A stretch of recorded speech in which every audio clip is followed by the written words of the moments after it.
If you accept that disinformation narrative, that we don't have anything that can move like that, humans don't, a priori, you're going to reach the conclusion that everything that those objects are doing and have been doing are alien. CIA is using advanced tech to stage false alien abductions in Brazil and Argentina, targeting their word, peasants, for its psychological warfare value. It's in black and white. Media corporations are vertically and horizontally integrated into this covert system. And if you actually speak the truth, the whole truth, and nothing but the truth, you will be canceled. You know, I think we're at an inflection point where it's going to get out there that we're not alone. The problem is what we can get into in a little bit, cosmological confusion. People don't know what's extraterrestrial versus what's ours versus what's from another dimension that's extra dimensional and not extraterrestrial. And there's some fine lines between the two, but very important ones. I think we're going to get into a period where clarification of which of these phenomena, plural, are actually from another star system and which are concocted by counterintelligence operations for the purpose of gaslighting the public, but more importantly, inducing fear and trying to build up a global military-industrial complex response to a threat from outer space. That's always been the objective of the secrecy, by the way. That's number one. Number two has been hiding the technologies that would terminate oil and nuclear power, and for that matter, wind and solar, with the very advanced energy and propulsion technologies, which have been mastered for well over 80 years. But this is why we did the documentary, The Lost Century, which everyone can see for free on Tubi or Amazon Prime or wherever. So I think this is going to be the big challenge. And what my job is, as I see it, I mean, I'm a retired trauma emergency doctor, but I'm focused full time on trying to get the correct information to the president and senior leaders in the House and Senate, which we have done. There's a countervailing disinformation campaign headed up by a number of people that keep neutralizing that clarity for the purpose of obfuscating the truth. I like the name of your show, Unveiled. I always say that a big part of what we're doing is pulling the veil back on this sort of labyrinthine system of secrecy and black budget programs that have been largely corporatized, that have confused the public and continue to gaslight the officials in government, not only here, but also in the United Kingdom and Canada and other places where I'm working. So I think this is a global problem. It's not just a US problem. And that's what we're trying to address. But there's a federal law enforcement initiative at a very high level and a very secret level that has concluded what some of the members of Congress, like Mr. Burleson and others that I've worked with, have concluded, and that is that there is a transnational criminal organization that is running these programs that would make the mafia look like a minor law enforcement problem. And they have reached that conclusion, and that there are serious investigations. Now, this also brings up a number of questions, and that is, you can pass every law and go through everything that's going on now in the Congress with the Senate and the House, the National Defense Authorization Act, which is the Defense Spending Bill, just for short. We hope it's non-kinetic, in other words, peaceful, but there needs to be preparation to do it under any conditions. And the reason for that is that the organization that have the technologies they reverse engineered from extraterrestrial vehicles, which was pretty successfully achieved by October of 1954. We had mastered gravity control, gravity wave propulsion systems by October 1954. So I was not a twinkle in my father's eye when that was achieved. I was born in 1955. I just turned 70. And so what I've found is that the technologies are in the hands of an unsupervised and rogue element that have abused them and are an existential threat, not only to our national security, but also to world peace and security. And it is something that is coming to a head only because as disclosure goes forward, there's a risk of a reaction from that group, the reactionaries, that could be very dangerous. The other big red line that's out there no one's talking about, and this is probably the biggest one, which I began to talk about some years ago, and it's now reached the point where I've gotten confirmation from 3 different sources inside intelligence operations at various bases where operations connected to UFOs, UAPs, extraterrestrial craft, reverse engineering are. And that is that these technologies in the mid-50s were pretty amazing, actually, in terms of things that look like a UFO that can lift up, levitate, and fly off, right? And everyone would think that it was an alien craft, quote unquote. And those have been used in false flag operations and deceptive operations for decades. But what people don't realize is that there's a concomitant increase in the biological as well as electromagnetic weapon technologies from studying extraterrestrial materials that have now been turned against not only humans in some cases, but are being turned against the extraterrestrial vehicles and their people. And that there is a clear warning that's gone out that we've reached the point of being a threat to other places in space due to quantum potential weapons and scalar systems that go faster than the speed of light that have been weaponized, and that these programs are actually endangering all life on Earth. You cannot overstate the risk of this. Now, neither the president nor the Congress have a full grasp of the problem yet. They're beginning to, actually, very much so.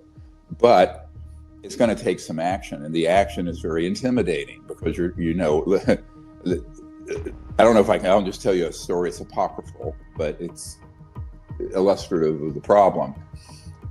2 or 3 years ago, I was with some guys who have been in special forces, which for those who don't know would be your top military operations like Navy SEALs, Delta Force, Green Berets, etc. And they are been asked to do something about this. And I said, well, here's what you're going to encounter. You're not, the mainstream Pentagon, our top special forces, have technologies circa 1940s, 30s, 40s, meaning jets, helicopters, Humvees, Jeeps, or the equivalent, tanks, various other weapons, right? You're going up against an organization that have technologies that have been developed over the last 80 years, since the mid-40s, that would make your toes curl if you were a military strategist. And I work with those people. So tactically, there's a big problem. And that is there's a mismatch between the constitutional government of the United States and the Pentagon, the legal part of it, and the illegal black part of it that have technologies that are thousands of years, and I'm not exaggerating, ahead. So then how do you resolve this problem? So there's a number of strategies that have to be employed. Legal ones, investigative ones, criminal prosecutions, the invoking of the RICO statute, the Racketeering Influence Corrupt Organization law that was passed in 1970 to take down the mafia. Those all have to come into play.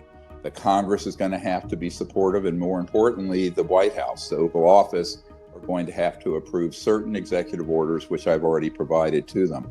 And if this doesn't get resolved, I think within a couple of years, we're going to be in a world of hurt. So I think that there isn't 80 more years to piss away, excuse my language, or even 30 more. When I first briefed President Clinton's CIA director in 1993,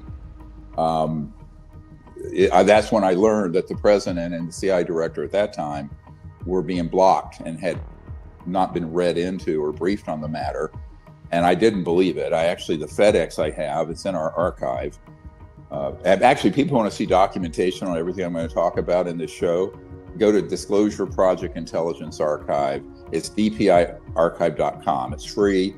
It's 35 years of accumulated evidence, documents, terabytes of information, 115 or 20 whistleblowers' testimony with their name, rank, and serial number, as well as their video testimonies. It's all in there. It's way more than anything the House or the Senate will ever have in front of them. In my opinion, at least at this point in the nearby future.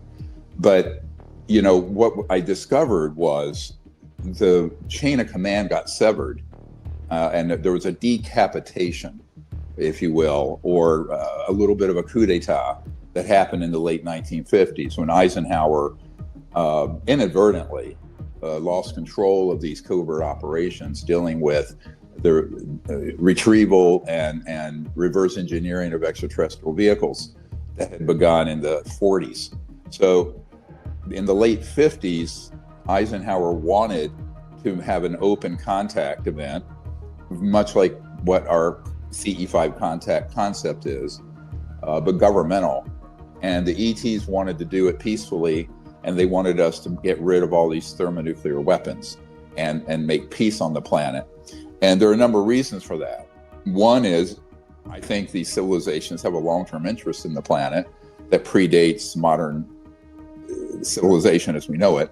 And number two, I think that when we detonate an atomic or a thermonuclear weapon, it sends out an electromagnetic pulse that has within it a scalar signal, which just visualize, instead of a wave like this, it's a point that goes out longitudinally at multiples of the speed of light, and it disrupts trans-dimensional interstellar communications and transportation. In other words, it's actually disruptive. It sort of rips through the universe that way. And this was not appreciated when we detonated the first atomic bomb, but boy, did we find out quickly thereafter, because there were swarms of ET craft and surveillance around all of our nuclear facility. And it's not because they were hostile. They realized that humans had reached a technological point of being able to destroy the whole planet, but also be a threat elsewhere. Now you couple that with us going out into space in the 1950s. Sputnik was 1957. And then we went and progressed all the way to the lunar landing in 69 within 12 years. So they also knew that a covert program had reverse engineered their technologies, and that we had craft beginning in the late 50s, early 60s that were capable of not interstellar, but going around our solar system. So before we landed on the moon, we had what were called ARVs, or alien reproduction vehicles, that were zipping around out in our solar system. And we have firsthand testimony to this effect, by the way, in our archive. So at that point, you know, the president and the oversight key people, the Gang of Eight, as they call them in the Congress, pretty much lost control of these covert operations. And this was the genesis of Eisenhower's famous speech, "Beware the military-industrial complex," because it will become a threat to our democratic way of life and our national security. He saw that firsthand. He did not refer to the UFO issue.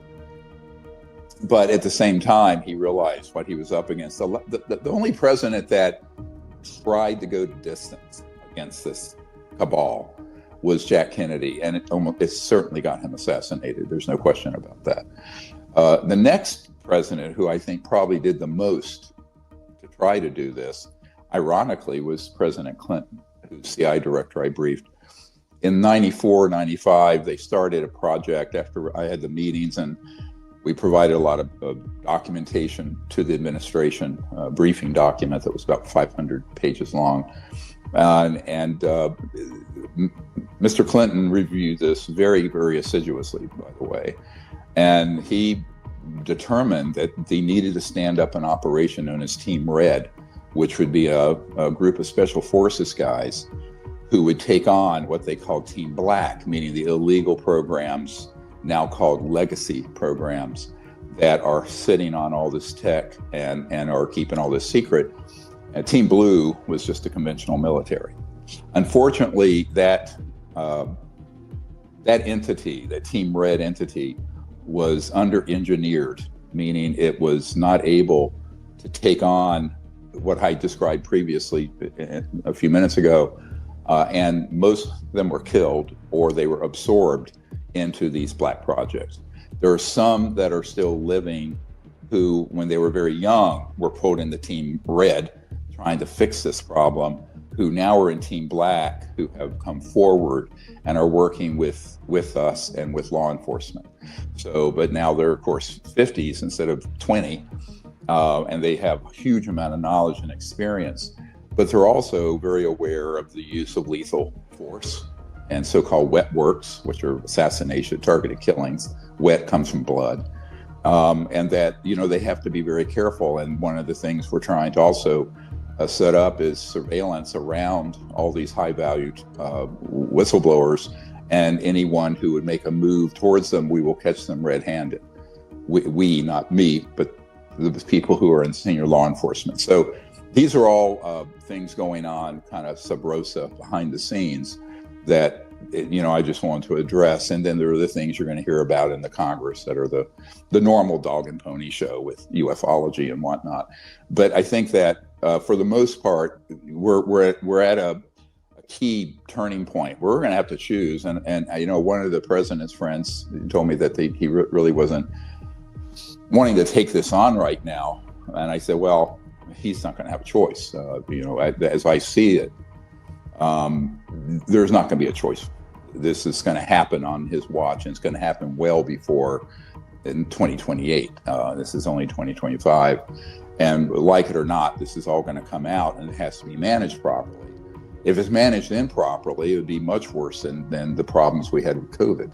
So, and this has been said to me and understood to be the fact by some senior intelligence people with the administration.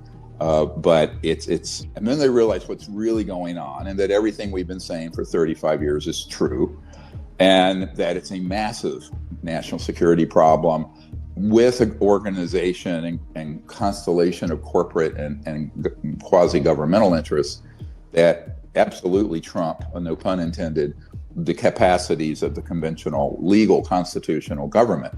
And that includes surveillance, by the way. I've been in SCIFs, the Secure Compartment and Information Facilities. The first thing I say when I go into there, I go, everything in here is monitored, even though you're in a electromagnetically sealed space. Because there are technologies the organization you're worried about, and just now learning about, have that can penetrate space-time and extract anything going on without normal electromagnetic field. And this is the physics that we understand. Is very advanced, and it's certainly off the radar of the normal briefings that Senate Intelligence or Armed Services or the president gets. So this is another disadvantage, is that the organization that is keeping all this secret, they have surveillance technologies, not just offensive weaponry and craft and man-made UFOs, which are the majority of the ones people see, by the way. They have these amazing abilities to penetrate any point in space or time and extract any intelligence or information from that volume of space and time. And they are not normal National Security Agency signals intelligence or SIGINT. It's very advanced tech. So this gets into another disadvantage, and that is the element of surprise can't happen. So ultimately, knowledge is power. So government officials having the knowledge about this, and then knowing what tools in their toolkit they have and which ones are in the gray area, perhaps, of legality that need to be used, that I won't talk about here. How do you fix this problem? And most importantly, you always have the rule of law. So, ultimately, civilization is the foundation of it, is that we collectively agree to live in a system that has certain rules and laws and what have you. And there are tools in the Department of Justice and FBI and federal marshals and Pentagon criminal investigative divisions that can bring brought to bear on illegal operations that involve in the embezzlement of huge sums of federal funds, and that would also stop the worst offenses going on that include the targeting and downing of innocent ET craft that are here to protect us, quite frankly.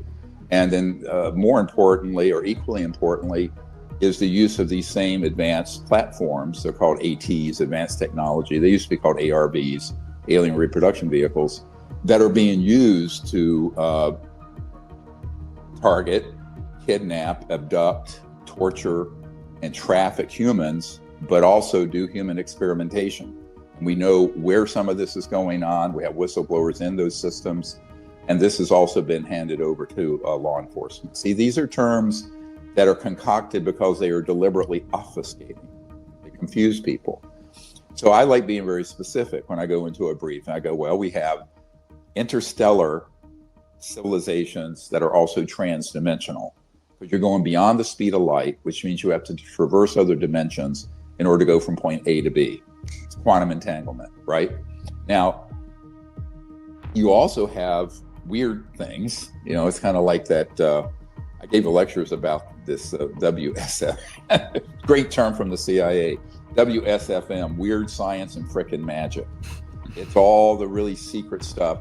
And that's what it's called. And my uncle was Northrop Grumman engineer his whole life, and he worked on the team that put the lunar module on the moon with Neil Armstrong. But at Northrop, they just call it PFM, pure fucking magic. You can redact that word if you want. That's okay. But we'll leave it in. All right. But so that's really what it's called. And it's very advanced stuff. So what you have is the ability to then not only have man-made UFOs using WSFM weird technologies like Stranger Things that can then induce phenomena from another dimension, extra-dimensional beings. So, and these are beings, I mean, you might call them boogums, goblins, demons, angels, whatever. And that is not an extraterrestrial biological entity, an EBEN. But if you are new to this, like the president or members of I'm sitting in Washington, the White House is right there, the Capitol dome's right there. I can see it from my condo here. And what you realize is that they're starting out just beginning to look into this. And we have to bring them from that to a PhD level in a very short amount of time with very little time that they have. So this is the challenge. It's a iterative educational challenge and briefing. And I've become expert at doing that because I've been doing it since 1993 when I briefed President Clinton, the CIA director. But it's a daunting task, really, because it's a very complex problem. Then you have, therefore, wrong conclusions. For example, let's say you have certain luminaries that have come along in the last couple of years in this field, like Lou Elizondo and others, and they'll go in and say, we don't have anything that can fly like that, right? Now, as soon as that Tic Tac video came out, look at the record. I said, that's a Lockheed Skunk Works device. And since then, there's an executive at the Lockheed Skunk Works that's confirmed that. Now, members of Congress knows that's one of our covert anti-grav or gravity field propulsion devices. They've been around since the late 50s. That particular structure, we have documentation from 1967 in Pennsylvania, operational. And we have several new whistleblowers who have come forward who are Green Berets, who have been on special operations where that device has been used for surveillance. So now I knew this in 17, 18, when that whole brouhaha happened. And I went, no, that's not alien. And I spoke to the pilot, Fravor, David, and I said, look, Dave, this is ours. And he says, there's no way. I said, yeah, it is, way. But this is the problem. This is the big problem. If you accept that disinformation narrative, that we don't have anything that can move like that, humans don't, a priori, you're going to reach the conclusion that everything that those objects are doing and have been doing are alien when they're not. They're false flag operations. And this includes mutilations of cattle and people, abductions, human trafficking, moving arms and drugs around, all kinds of skullduggery. And so those criminal actions being done by this organization, the way they cover it up is to claim everything weird going on is extraterrestrial when it isn't. Now, I knew this in the early 90s, 91, 92. I had people come to me from Army intelligence and the aerospace sector that my uncle had worked his whole life in and said, hey, that thing that just happened is all over the UFO news. That was us. And then I had people come forward who had been on the man-made UFOs made to look alien, who were then doing abductions for their psychological warfare purpose. And, if you look at our documentary, The Cosmic Hoax, what we had there was we found a document, a reference by Jacques Vallée, that he had received a document from, and he made this entry in his book in 92. But the document was from 1985, where it states that the CIA is using advanced tech to stage false alien abductions in Brazil and Argentina, targeting their word, peasants, for its psychological warfare value. It's in black and white. So then the question is, how much of what people think are alien isn't? And how much of it is ours? And how much of the phenomenon that's the Stranger Things kind of stuff, like the Montauk experiment, where they did all kinds of electromagnetic experiments and these weird creatures would pop into this dimension, and some of them got loose and ran off. I don't know if you know this, but that was in the 60s.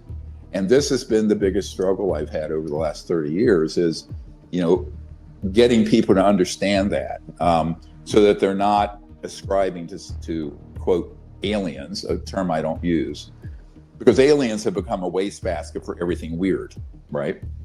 So anything that's kind of like a poltergeist or a Bigfoot or something from another dimension, or something that the CIA is doing on their psychological warfare operations, all of that's called alien when it isn't, right? So I try to use very specific terms like an extraterrestrial biological entity, even with a craft from another star system, as opposed to something that's from a parallel dimension that's within space-time, where this gets almost into a theological discussion of creatures that could exist in other dimensions that aren't 3D, but with enough intention can become 3D. And that is, gets into, I love the story when I was at the Vatican in the 90s when Pope John Paul was the Pope, and I was meeting with his senior theologian, a wonderful man who got very involved in the UFO subject, named Monsignor Balducci. And I was at his apartments overlooking St. Peter's, and we started talking about this. He says, look, neither angels nor demons require flying saucers. The goal being to convince people there's an extraterrestrial threat, so that we can create a totalitarian global military system and unite the world, not in peace and some golden age of enlightenment, but in war, endless war. That's the long-term agenda. And it's about control of the human populace, but it's also about, quite frankly, vast amounts of money and power, because they would like for this to be disclosed in a way that redounds to the benefit, that flows to the benefit of the same military industrial covert players that have been keeping this secret. So that's what I call capture of disclosure. It's just like big oil captured environmental research. You have capture of disclosure that's happened with these counterintelligence operations, most of whom don't even know that's what their role is. They're just doing as they're told, or being given partial and false information, and then seeing that the doors open so that they can speak about it. Let me just say on the record, I don't know what that Atacama humanoid is. Because the test, he took the DNA material and then it was all falsified data. We can prove it. If you doubt it, go into the Atacama section of our archive, dpiarchive.com. All of this is in there, all the evidence of this. But look, I'm one guy and I'm constantly being run over by people who, we trust, and then they end up getting enough money or threats or whatever it is. It's a combination of blackmail and bribery, right? That happens, and threats. But that's just how humans are. For the most part. Not everybody. I'm obviously working with some wonderful people who I trust very much. But, this is what happens over and over in the UFO world. And it's almost rare that it doesn't, frankly, if you really have something important. Now, so I would like to see that pursued. I did hold back a tiny little bit of the rib of the Atacama humanoid to be tested. The question is, who do I trust to do the test? And, because when I was first connecting with Gary Nolan, he was, nobody knew who he was. He reached out to me and then offered to do this. And we met, and I kind of educated him on the subject and brought him forward. And then, of course, he betrayed that trust by falsifying the report. And in fact, I have a top geneticist, one of the top geneticists in the world, who offered help to Dr. Nolan at Stanford to do it properly. And he flat out refused and says, no, I don't want anyone involved looking at this. So he rejected that person. In fact, I was just texting him today that he's a preeminent. He started some of the major genome sequencing companies in the United States. He's a PhD. But some of these, so when that happens, you just go, well, this is par for the course. Remember, this issue, according to the 1950 memo from Top Secret from Canada, the Wilbur Smith memo, it's called in our archive, states that this is the most secret program in the history of the United States, surpassing the secrecy of the development of the hydrogen bomb, which in 1950 was in development, but had not been perfected or detonated. So you can imagine the kinds of money and threats and inducements that are done to keep this secret, or now that it's coming out, have it come out in the way that this cabal wants it to come out, the false narrative, which leads to people going, oh my God, we're being invaded. It's Alien Invasion Week on the History Channel, and that kind of rubbish. But this is really what it's about. It's about the narrative and the control of the future by disclosing the subject in a false manner that induces fear, and then you control the masses through fear. I mean, look what they did with COVID. They were able to shut down the whole planet, even though now the World Health Organization admits the shutdowns made things worse. And every doctor I know with an IQ over 110, frankly, knows that that was a mistake. Everyone. And everyone knew at the time. We were all screaming at the television. But, it doesn't mean it's not going to happen. And so what we're racing against the time clock right now is to see that, since I'm fairly confident this is all going to get disclosed in the coming 6 to 24 months or so, how is it coming out? And how is that narrative going to be spun by these masters of Spinmeister who do control the organs of communication on big podcasts and on network television, et cetera, and so on? And this is not a left-right thing. It doesn't matter if it's MSNBC or CBS 60 Minutes or Joe Rogan or Sean Ryan or any of them, or Fox News. They're going to have cherry-picked people who will say what CIA/BlackRock want them to say, right? Because that's where the money is.